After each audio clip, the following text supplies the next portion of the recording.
So people told me I need to talk when I make my videos, so I'm talking. We're gonna put all these little dyed howlite pieces on this tree that we made last time. In order to do that, we're going to want to leave it a little bit away from where you twisted the branches.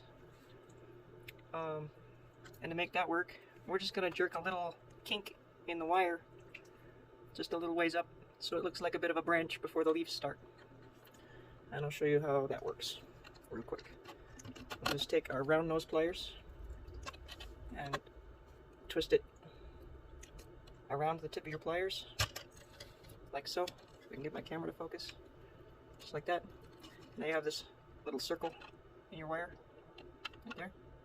And you're going to pinch that with your fingers and pull up on that. Just makes a little kink. And now, when you put your beads on, like this,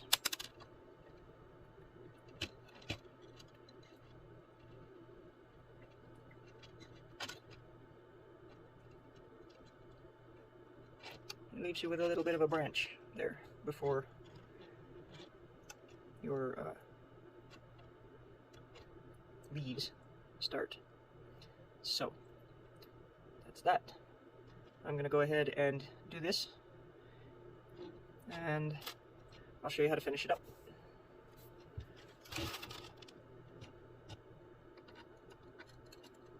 Now, I always grab these by the handful, like so, and I end up dropping them, so I try to work over a table or put a towel over my lap or something so that I don't lose my beads. So we're going to go just like that. And then we're going to take our snips. Snips. These are flush cut nippers. I think I got them at Harbor Freight for like $5. We're going to take our flush cut nippers and leave about a ½ inch above our beads here. Clip that off. And then back to the round nose pliers. And grab the very end of it with your pliers there. See? And just roll it over and make a little loopy like that. And that secures the beads on the end of each branch so they won't go anywhere. That's all there is to it. So when I start getting ready to bead a tree, I buy my beads. They come on these big long strands like that, and I take them all off the strand and I separate them into groups. So here I've got 29 groups of beads, and there's nothing scientific about this, there's nothing mathematical about it. I just want to make sure that I have enough beads for every branch on my tree. So I count the branches and then I make a corresponding number of piles. I don't count the beads individually, I just sort of eyeball it to make sure that I have a similar number, you know, and if there's bigger beads, maybe that pile gets less, I don't know. But that way, I don't get carried away and put all my beads on like 4 branches and then have none left for the rest of the tree. So it's pretty simple.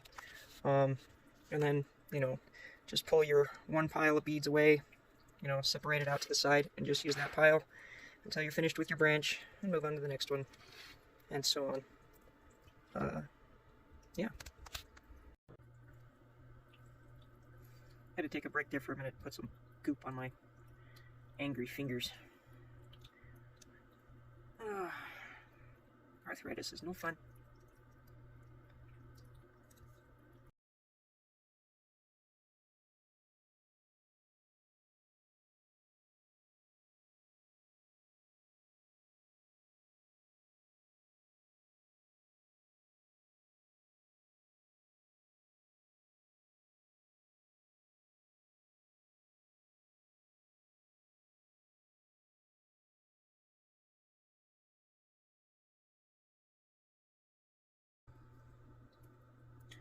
So I've got all my little kinks jerked in all my little wires. You'll notice that the wires in the top of the tree are a lot shorter than the wires on your first few branches. And that's why it's important to put all your little beads in piles So you have one pile for each branch, and that's all you use, because otherwise you can get carried away and end up putting way too many beads on your bottom branches and then not have any left for your top ones. You don't want to do that. You want to make sure that every branch has roughly the same number of beads so that your tree looks full when it's finished. So I'm going to go ahead and just bead and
I drink entirely too much coffee, but I don't care. It tastes nice.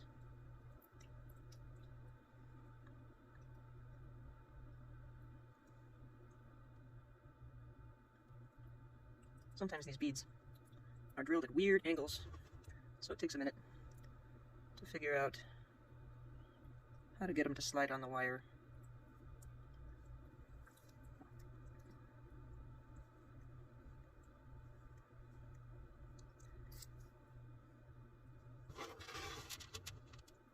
I look back at all the horrible jobs that I've had in my life, and I'm just glad that I was never the poor sucker that had to sit around and drill holes in a million teeny tiny stone beads.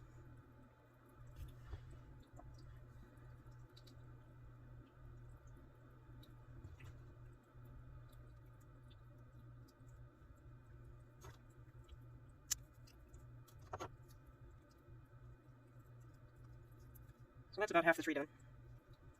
And you can arrange the branches later, make them look more tree-like. I'm going to see if I can get a better angle so you can see a little bit better what I'm doing.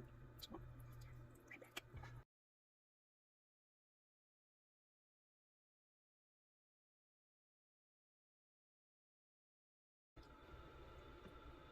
This might work a little better.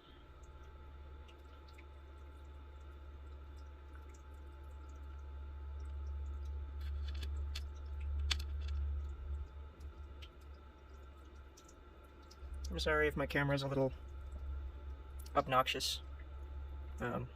It's just my cell phone. I don't have a fancy webcam or anything. And so if it's blurry, I do apologize. But hopefully you can at least get the idea.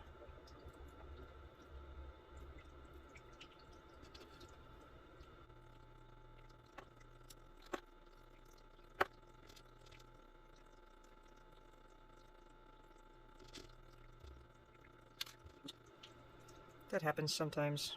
I drop them and they just disappear. That's okay, because I can hunt for them later if I need to. I usually have more than enough to lose, 4 or 5.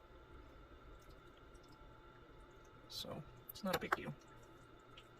If nothing else, it keeps things entertaining to find them in the middle of the night in your bare feet. With all their sharp little edges. It's not as bad as a Lego, but it can be pretty close sometimes.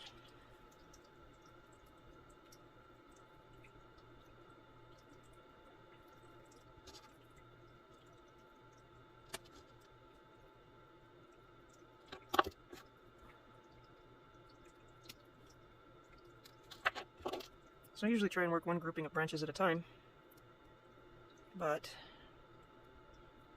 as you can see, every once in a while I miss one, and there's one, so I'll go back and get that.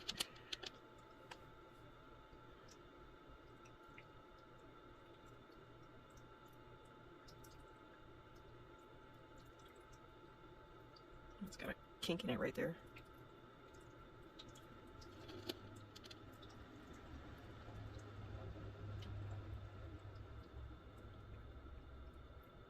And see, it's kinked. The beads don't really want to slide past it if they're real thick. So you kind of have to fiddle with them for a second.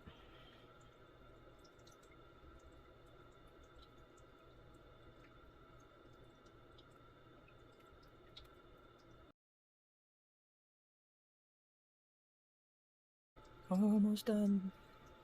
So close.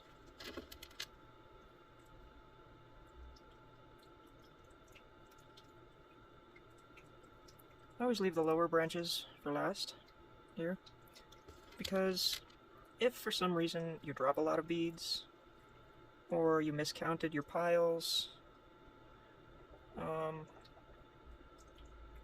and you just don't have enough to finish. If you look at actual trees, a lot of the time dead branches will be near the bottom. So, if you run out of beads, you don't have enough to finish, say, these 2 wires here, you could just cut them off and make it a little short, dead branch. That's okay, I've done that several times.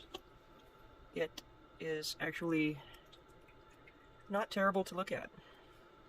It just changes the tree a little bit. But every tree is different anyway, so that's okay. Whenever I'm making anything at all, I try not to get too attached to my idea of how it's supposed to look when it's done. Because as you make something, you know, as you put your energy into it, as you work toward a goal, sometimes that thing will start to take on a life of its own. And it'll be, sometimes, completely different from what you had originally started out to do. And that's not necessarily a bad thing. It's just the way it is. And if you try not to get too overly attached to what you think it's supposed to look like when it's finished, then you're not ever disappointed with how it comes out.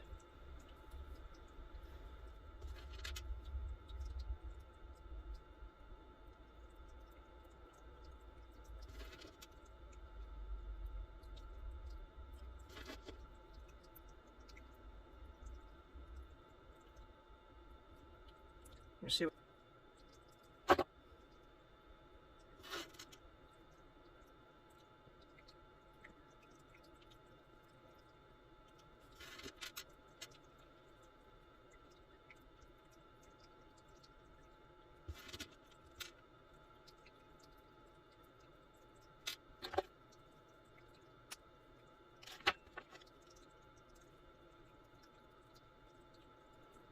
you notice these things are tapered and they're really tiny at the end, and then at the bottom they're a lot thicker? So I try, when I curl these, to make sure I just have the very tip of the pliers in there, so I'm making a relatively small curl. It doesn't need to be large, it just needs to hold the beads on.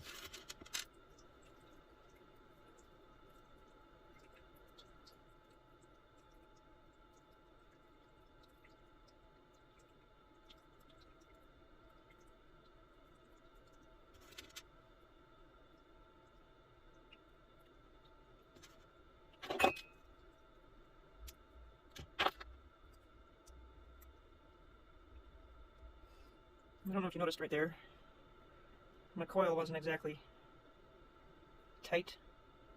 But that's okay, because you can just squish it back together. So, that's that one. And now we can decide how we want to arrange the branches. So they're all just kind of poking out at whatever angle they were when I finished working on them. So give me a second here and I'll show you what we do from here. Alright, so we've got our tree that we just finished beading. The first thing we're going to do is just kind of set it on the table and see how it stands. And we kind of manipulate the trunk around until we get it about where we want it. And then I think for this tree we're going to go with just kind of straightening these up. And so to do that, sometimes it's easiest, just grab them. You might want to take your little pliers down to the bottom of the branch and just kind of grab hold of that branch and hold on to that while you lift the top up. When you do that, sometimes you'll find your beads didn't slide all the way down before you tied your kink in the end here. So you have to go back and just kind of tighten that down a little bit. So we're going to go ahead and go around the tree and just sort of pull the branches into position. I'm going to try and get it so you can see what I'm doing here. Grab the bottom of the branch like this and just fold the wire up. You don't have to do that, you can just use your fingers. You just put your thumb down at the bottom kind of and press it into position like so. I kind of like using the pliers though at the bottom because it'll give the bottom of the branch just a little bit more character, make it look a little bit more like a real tree branch.